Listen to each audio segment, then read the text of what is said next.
Hi and welcome to Simple Science. Today we've got an opportunity to look into car setup. We hear teams talking about it, we hear about driver feedback and the teams making adjustments to the car, but exactly what are those adjustments? Today, to help me understand a little bit more, we've got Andrew Shovlin, so the Mercedes-AMG Petronas Formula One team, Trackside Engineering Director, more commonly known as Shov. Shov, great to see you. Thanks for joining me. Good morning, how are you doing? Yeah, really good, thanks. And I'm hoping you can help bring to light some of the things around car setup. So some of the terminologies that we hear. And I want to start by asking you about what is meant by vehicle dynamics. Well, vehicle dynamics is basically the study of cars going around corners or accelerating, decelerating, or even the ride of the car. So it's a bit like the sort of movement side of the aerodynamics. There's a lot of physics and a lot of mathematics involved in it, and it's basically a field of modeling where we're trying to use simulations to predict what the car is going to do, or to sort of augment the information that you're getting off the sensors. So we hear the term car balance and the driver's talking about the feel, the balance of the car, and they're often talking a lot about oversteer or understeer. Can you explain these terms and make them a little clearer for us, please? So the best place to start is probably by just explaining a bit about a tyre, and in particular what we're interested in is what's happening at the contact patch. So that's the bit of the rubber that's touching the road. When a Formula One car goes around a corner, the tyres are always sliding, and it's the sliding that allows them to generate the force. So if you imagine a front tyre here, it's pointing in this direction, but it'll be sliding. It'll actually be traveling over here, for instance, and that allows it to generate a cornering force. Now, the difference between where it's pointing and where it's traveling, so when it's sliding, is called the slip angle of the tyre. Now we're going to have to look at it in terms of the whole car. If we think about what's happening with an entire car, so you've got all four tyres. So there we've got the rear axle of the car. Here you've got the front axle, and we'll draw these with some steering angle on them. Right, so same as we had before, the tyres are pointing in this direction at the front, but they may well be travelling in that direction. So there's a front slip angle here, and they're going to be generating a force to help the car go around the corner. And if you look at the rear, travelling in this direction, the rear, the back of the car will also be sliding. So that's where the tyre is actually heading. This is where it's pointing, and this forms the rear slip angle. Now, whether a car's understeering or oversteering is purely dependent on what's happening at those slip angles. And if the slip angle at the front is bigger than the rear, we say the car's understeering. And if the slip angle at the rear is bigger at the front, then you're in an oversteer situation.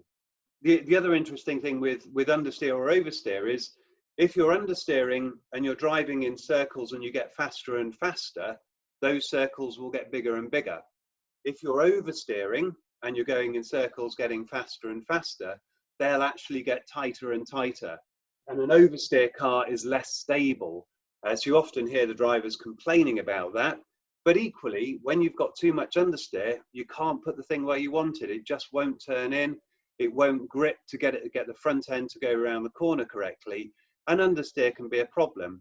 So really, the engineers spend a lot of their weekend battling with this with the drivers, trying to get it just where they want it, whilst everything else might be changing around them, the weather, the circuit conditions, the track temperature. So it all makes it quite difficult. Just to bring that into our sort of everyday experience, why are passenger cars more prone to understeer rather than oversteer? To be honest, that's just how you design them. You try and make them understeer because understeer is safe. It's predictable. Whereas oversteer can catch people out if they're not expecting it. It does help a bit in a passenger car that you haven't normally got 1,000 horsepower going through the rear axle, because that will basically make anything oversteer.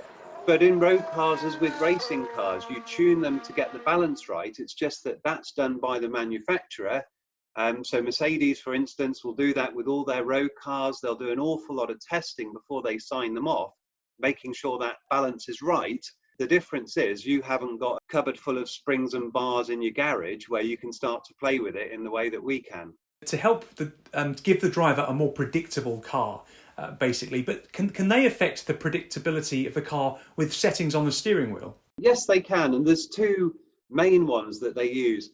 One is the differential, and if I just go back to this drawing here and recycle it, they've got an electronically controlled differential, and that's basically the thing that's locking up the two rear wheels here. It locks one side to the other.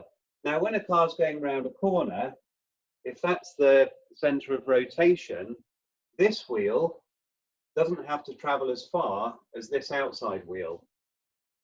And that means that this one wants to go faster than this one. Now, if you want to free them up completely, you would totally unlock the differential. Those two wheels can go exactly where they want. If you lock it, the car will still go round the bend, but there's scrubbing going on within the tyres that creates a moment on the car that makes it more stable. It's like an understeer moment. That's one of the driver's tools. And the other one is what they refer to as beaming or brake migration. What happens there is as they turn into a corner and they're starting to turn the wheel, they want the car to go towards the apex, they're actually doing more work at the contact patch here on the rear. It pushes the brake bias backwards. Now that does two things. One is it's actually working the rear tyres harder, they lose a bit of grip, the back of the car will start to slide, getting it to go into the corner. But the other thing is they're doing less work on the front axle. So that means when you're not using them for braking, there's more of that grip available to turn the car. And that's quite, I mean, every car will use that as a technique. It's very, very powerful. The problem is if you do it too much, the back end starts coming round on you and you'll end up losing time having to brake early. They're both quite effective tools, but the issue with those switches on the dash, if there's a fundamental imbalance in the car, if you haven't got the car in the right place, the tyres in the right place, you can't fix it with electronics. So speaking of things that we can affect during the race, one of them is the front wing flap angle. It's almost always changed during pit stops when we're changing the tyres. Why is that the case? The front wing is actually a really powerful tool for balancing the car because you can add a lot of vertical load on those front tyres and you can make that front axle stronger to get the car towards oversteer or weaker to make it understeer. Now, there's a number of reasons that they'll do that. If the driver actually got the balance wrong to start the race, let's say he was struggling with an understeer car, he's going to want to add front wing to try and get it more neutral or move it towards oversteer. But there's other factors with track temperature that make it quite useful. We need to really look again at the tyre and how the tyre will generate its peak grip as a function of the temperature it's operating at. Now, rubber will always have a sweet spot. So there's a temperature where it will generate the optimum grip. You hear a lot of drivers talking about overheating, where it's too hot, or even talking about not being able to get the tyres to work, which almost always means they're too cold. But if this axis here is our grip, and then along here, we've got the temperature, this is the sweet spot. One of the issues with a Formula One car, and it's really linked to the fact you've got all that horsepower going through the rear tyres, is it's very hard to get the front and the rear in the sweet spot at the same time. So what you've often got is your rear tyres are in this region here. They're in an overheating region. Maybe the front is in a nice place. And you'll have balanced the car around that situation. The drivers also need to do a bit of management themselves, trying to keep the work off the rear tyres. Now, when you're at a race where the track temperature changes, Abu Dhabi is a great example of this. It can fall by over 10 degrees over the course of the race. What you then find is your rear tyres start to move into the sweet spot, and then the front tyres, which were in a nice place before, start to get too cold, and you may end up here and here. The rear is gaining grip, the front is losing grip, the balance is going to understeer, so the drivers will be preempting this, they'll be talking with the engineers, and in this instance, they'll be adding front wing at the pit stop to take care of that.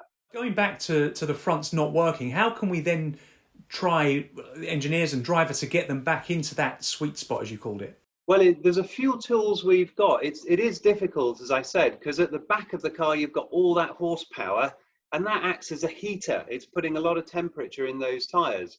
At the front, they're not driving the car. You generate a lot of temperature when you go around corners, and that's great if you're a track like Silverstone with a lot of fast corners that just put the energy in. It's easy to get them into a good window. If you're at a track like Baku, Montreal, Monaco even, there isn't so much energy and you've got to try and drive the rubber into the right region.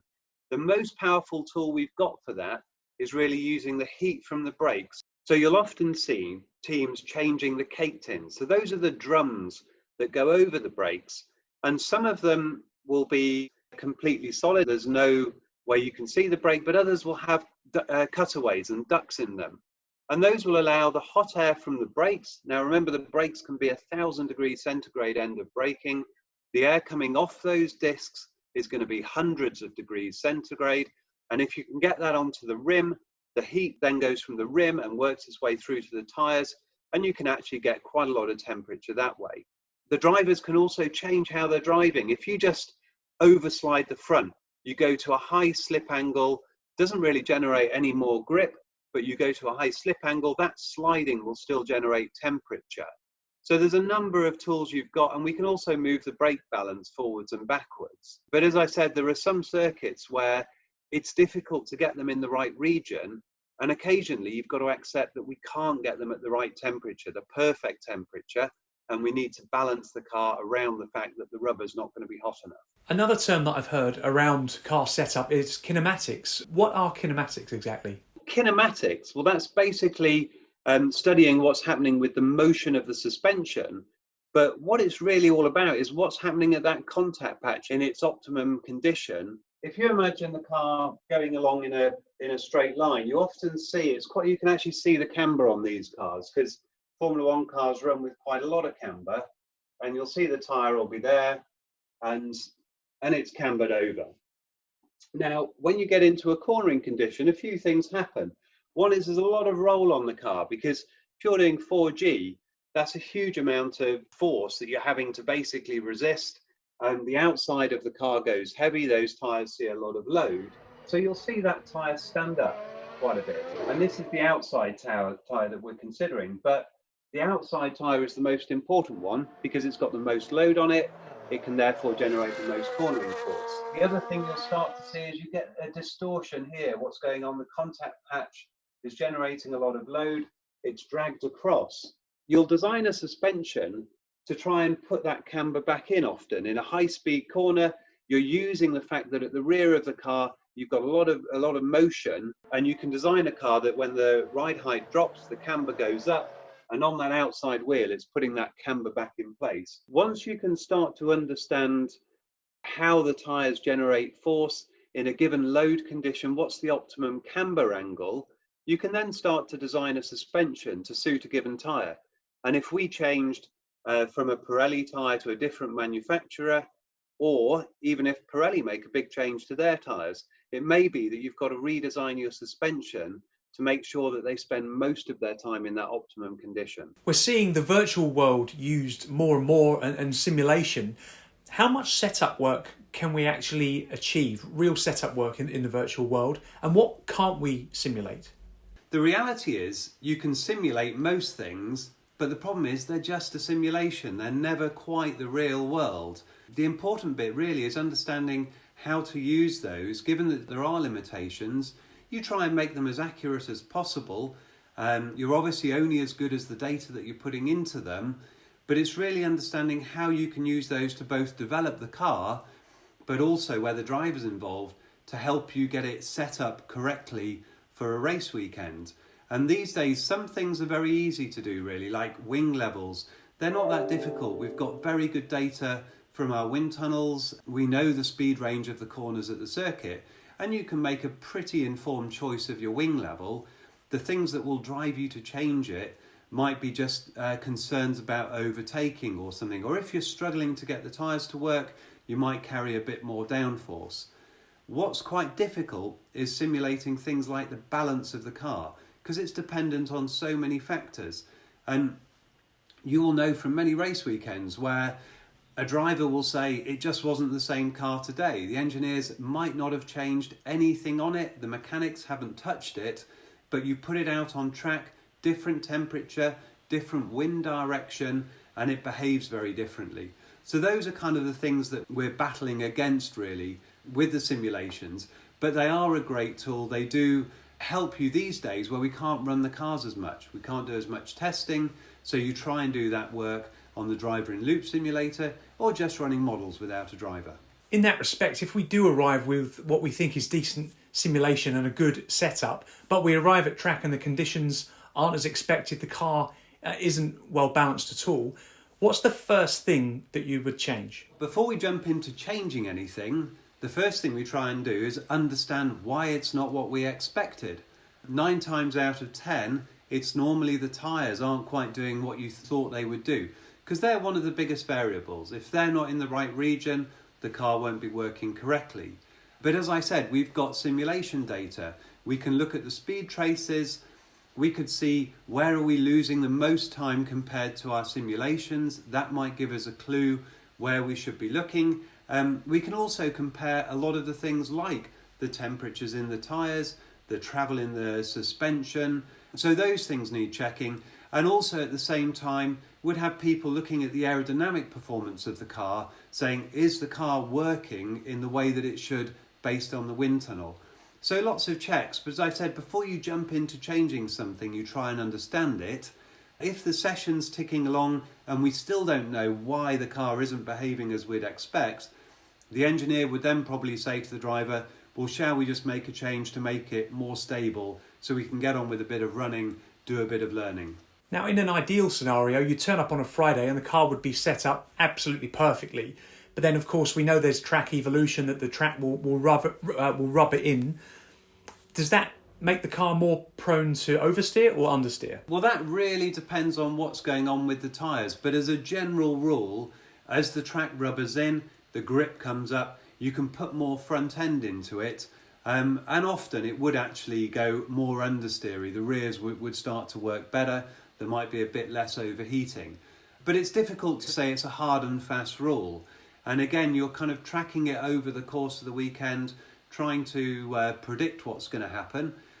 There are circuits that we've been to where the engineers have put the car on the track on the Friday, and by qualifying, it's got almost exactly the same setup. They barely touched it at all. There's other places we go where we've made huge changes. And it just depends on how good a job you did in the first instance, and also how much the circuit's evolving and how much it's changing around you. So once we are trackside, what are the things that we can change that have the single biggest effect on the car's handling? The most powerful tools we've got are really the roll bars, so changing the stiffness of the front axle or the rear axle, and also the aero balance. And the reason that those are powerful tools is because you're moving the load in those contact patches around, and that's helping you tune what's going on. So if you think about a car that's about to go into a corner, let's draw there the front axle, rear axle here, and we're travelling in this direction. Now in a straight line, the load on the inside and the outside, or the left and the right, at the front is the same. The load at the rear is the same. When you turn into a corner though, the car will start to roll. There's load transfer because the centre of gravity is relatively high. And when you go round a bend, what you actually find is that load from the inside is moving to the outside. And if you're not accelerating or braking, the load can only go from the inside of an axle to the outside. It can't go front to back. So what you end up with is less load there and more load here. Now, we then need to think about how the tyre actually generates cornering force as a function of that load. And that is a very non-linear characteristic. So here we have our axis cornering force, And here we have the vertical load.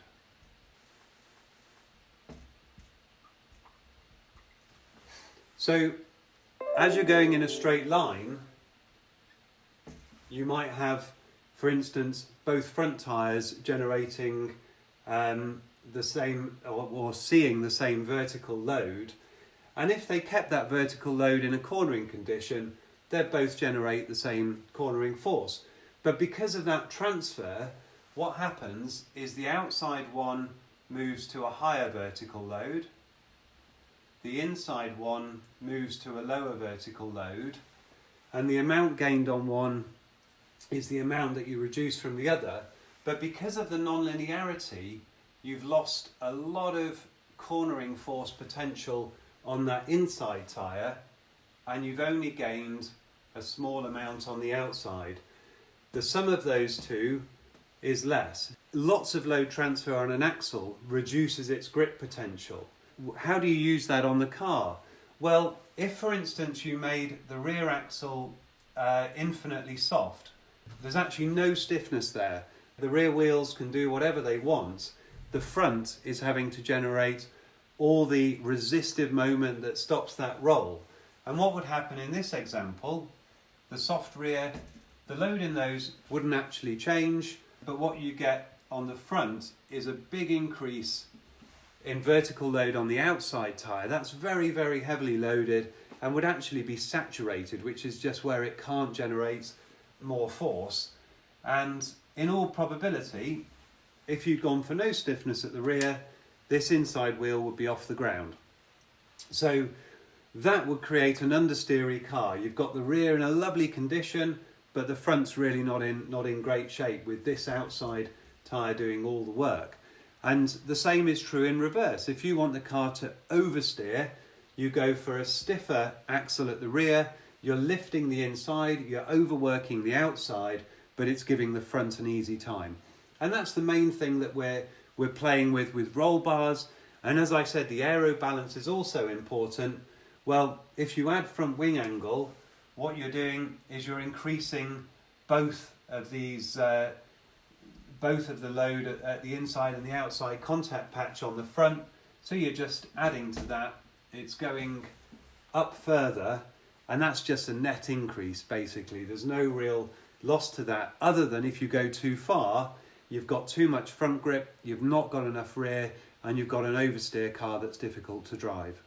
Regarding the more fine-tuning aspects of car setup, how differently do we tune the cars for both of our drivers? We tend to start with the same setup or something very similar. We then let them explore the car with their engineers. Each driver will have different feedback. We're trying to feed information in, advising on what's happening with the tyres or the aerodynamics. But fundamentally, this is the job of the race engineer, the performance engineer and the driver. And it's actually beneficial when they start exploring in different directions, because each setup change is effectively an experiment. You're then looking at how the car's performing, both in the data and also on the stopwatch, just how fast is the driver going. They're aware of what each other's doing. But what you don't normally find is that they go into qualifying with very different setups. Normally, by the end of Friday, they're either in a similar place or one of them looks to be happier with the car than the other, and then they might migrate in that one direction. But these days it tends to be that there's kind of one right place to be, and by qualifying you normally find that both cars are pretty close to that. Just to bring it back to passenger cars again, in an AMG GT, you've got great performance, but you've also got great ride. How much do we consider the ride, the comfort of our drivers? Well, I mean, that depends really. I mean, you know, we're concerned with it going quickly. And actually a Formula One driver, although it might not be a very comfortable environment, and the cockpit of an F1 car is a fairly brutal environment. It's hot, they're being thrown around with the G-force, and they're also being vibrated with all these bumps that the car's going over. So it's quite unpleasant for them to be there, but they want to go quick too. Now, when you're at full throttle, you can't really go a lot quicker. So the ride down the straights, where they're at full throttle, we tend not to worry about it, and they tend not to worry about it either. But if you get to a braking zone, it's very bumpy, then it becomes more difficult to them. And actually, one of the first real limitations you hit is where the driver struggles to see. He's being shaken about so much, it's quite hard for him to focus on the apex of the corner and also focus on his braking point as he's coming into it. Those are instances where we need to do something about it. But the issue on the front of the car is when you've only got a few millimetres of travel, there isn't much you can do. And as you say, a road car like the AMG GT has good ride. Well, that's because it's actually got quite a lot of suspension travel compared to a Formula One car. However, the rear, we do have some motion to play with. You often set the rear up relatively high as you leave the garage. When you're end of straight, it's relatively low. We do that because you can lose a bit of drag. But that movement allows us to tune the ride a bit. And we may well decide to change, for instance, to a softer heave spring at the rear if the driver's struggling with the ride on traction, in braking, or those sorts of examples. Of course, we're within all of this, within the design and within the tuning of the car, we're heavily guided by regulation. If you could change one regulation to allow us to have a big impact on performance, what would it be? One of the biggest ones that you could do with Formula One cars would be four-wheel drive. Maybe you have electric motors in the front wheels. That would make them quick. You'd have an awful lot more traction.